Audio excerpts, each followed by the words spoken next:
शुभ अपराह्न। मैं कमलेश चंद मिश्र, हिंदी पीजीटी अध्यापक, city public school, Katra, Mungrabad, Shahpur, Jaunpur, आप लोगों का हिंदी ऑनलाइन कक्षा में स्वागत करते हैं।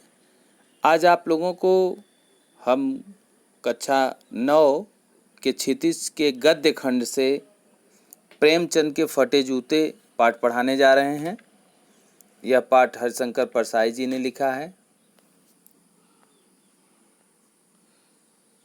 प्रेमचंद के फटे जूते शीर्षक में निबंध में परसाई जी ने प्रेमचंद के व्यक्तित्व की सादगी के साथ एक रचनाकार की अंतर्भेदी सामाजिक दृष्टि का विवेचन करते हुए आज की दिखावे की प्रवृत्ति एवं अवसरवादिता पर व्यंग किए हैं। आइए पाठ देखते हैं। प्रेमचंद के फटे जूते। पाठ का सारांश इस प्रकार से है। हरिशंकर परसाई जी ने प्रेमचंद के फटे जूते पाठ में प्रेमचंद की सादगी का वर्णन करते हुए समाज में व्याप्त दिखावे की प्रवृत्ति पर कटाक्ष किए हैं।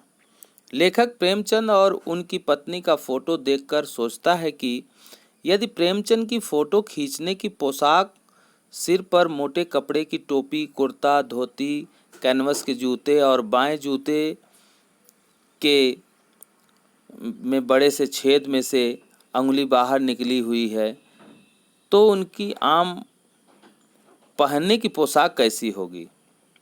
लेखक को हैरानी होती है, क्या प्रेमचंद को फोटो खिंचवाते समय यह पता नहीं था कि उनका जूता फटा हुआ है जिसमें से अंगुली बाहर दिखाई दे रही है।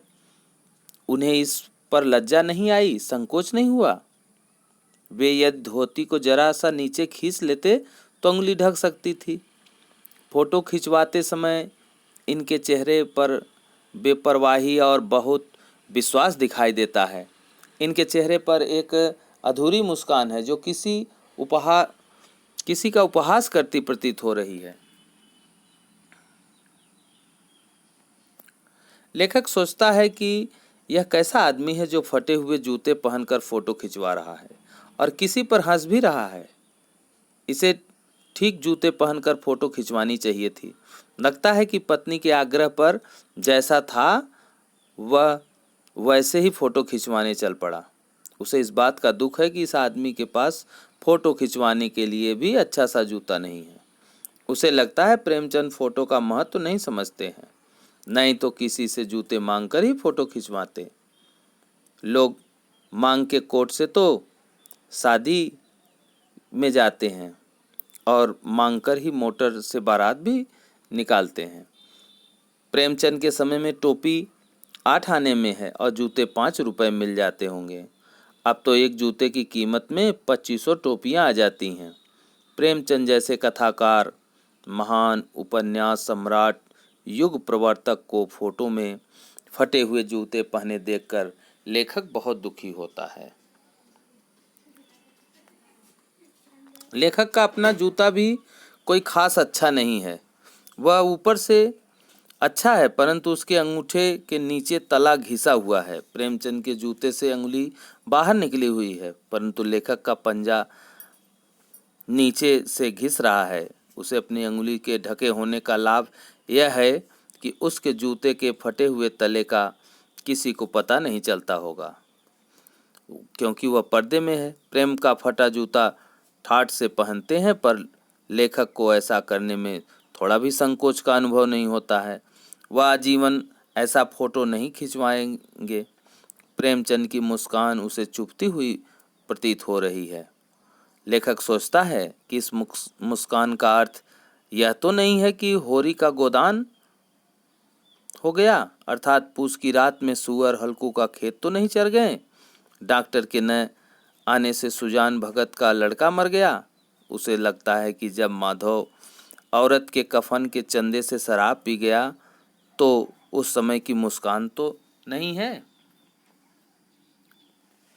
लेखक फिर से प्रेमचंद के फटे जूते देखकर सोचता है शायद बनिए के तगादे से बचने के लिए मील 2 मील का चक्कर लगाकर घर लौटने के कारण इनके जूते फट गए हैं। कुंभन दास का जूता भी तो फतेहपुर सिकरी आने जाने में घिस गया होगा। तो कहना पड़ा, आवत जात पनहिया घिस गई बिसर गयो हरि नाम। आवत जात पनहिया घिस गई बिसर गयो हरि नाम। जूता तो चलने से घिसता है, फटता नहीं है, तो तुम्हारा जूता कैसे फट गया। लेखक को लगता है प्रेमचंद किसी खास चीज को ठोकर मारते रहे होंगे जिससे उनका जूता फट गया होगा। वे उन सख्त चीज को ठोकर मारे बिना भी निकल सकते थे, जैसे नदियां पहाड़ फोड़ने के स्थान पर रास्ता बदलकर घूमकर चली जाती हैं।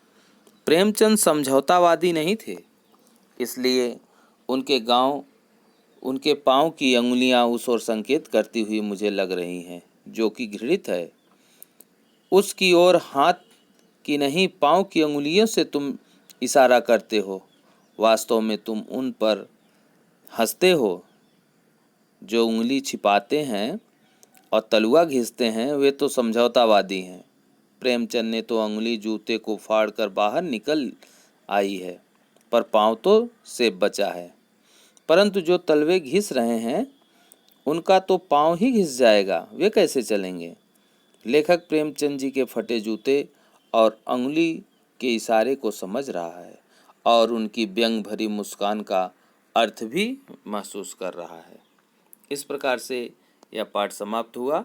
इस पर आधारित कुछ प्रश्न हैं, इन प्रश्नों का उत्तर लिखकर आप व्हाट्सएप कर दीजिएगा, हम प्रश्न का उत्तर चेक कर लेंगे। इसे अपनी अभ्यास पुस्तिका में अर्थात नोटबुक में लिखते भी रहना। अब अगले ऑडियो और वीडियो में नए पाठ के साथ हम फिर मिलेंगे। आपका दिन शुभ हो।